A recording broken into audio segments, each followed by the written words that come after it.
borrow these pants. Oh, you're talking about the lawn? They definitely weren't there before. Frederico! Is that you, Gabriella? And Derek, you've lost weight and bone mass. Twins, this old man is Frederick Douglass, the best-selling author, the world-famous speaker, and he's an advisor to President Lincoln. Was an advisor. Oh, right. Have it all. Forget the niños. What I really need are some new glamour shots. Future cameras had like 100 pounds, and seeing as you're literally the most photographed American in the 19th century... I'm actually getting my photo taken now. How random! Look, he's like a trashy Mr. Peanut. I really don't have that much film for you and your... Trashy Mr. Peanut. Shh! Another! So, Mr. Douglass, you've obviously had lots of success. True. But how can we have success like you when we never even had a fair chance? The city talent show judges rigged the competition against us. And now all our musical dreams are ruined. Okay, group photo. But then I really need to photograph Mr. Douglass. Gabby, shall we take a little photographical journey? You drive. Okay, 3, 2, 1... What have I done? Mr. Douglass, you can drive? I learned from the best. Where to, Mr. Douglass? Is it a journey to find the secret to your luxurious, carefree life? Well, it is a tropical island. Oh, boy. Oh, boy. That young man is Alexander. His father abandoned him. His mother died, and he's living on this poor Caribbean island that has just been decimated by a hurricane. That's so unfair. What chance does he even have? True, it's very unfair. And he's powerless to change many things, but he still has power. The power to write. He wrote an eloquent letter about the horrors of the hurricane. It was seen by a preacher who published it in the paper. People of the island were so impressed by his talent, they raised the funds to send him to school in America. Okay, that is powerful. He went on to become American revolutionary and founding father of the United States, Alexander Hamilton. Whoa!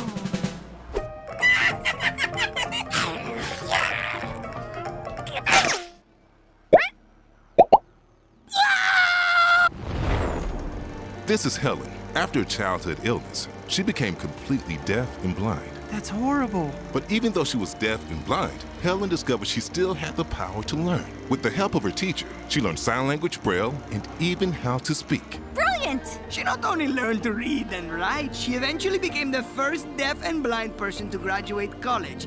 Helen Keller. How did she find the strength? I think I would have just given up. Here's what she thought. Self-pity is our worst enemy, and if we yield to it, we can never do anything good in the world.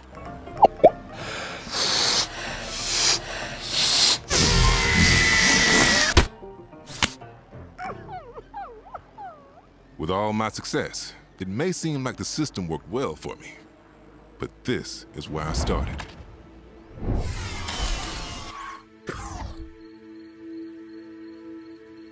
Wow, you lived in that house? No, I lived in that one. At just 6 years old, I was taken from my family and forced into slavery for 14 years. I was beaten, starved, and didn't even have a bed to sleep in. I had no idea.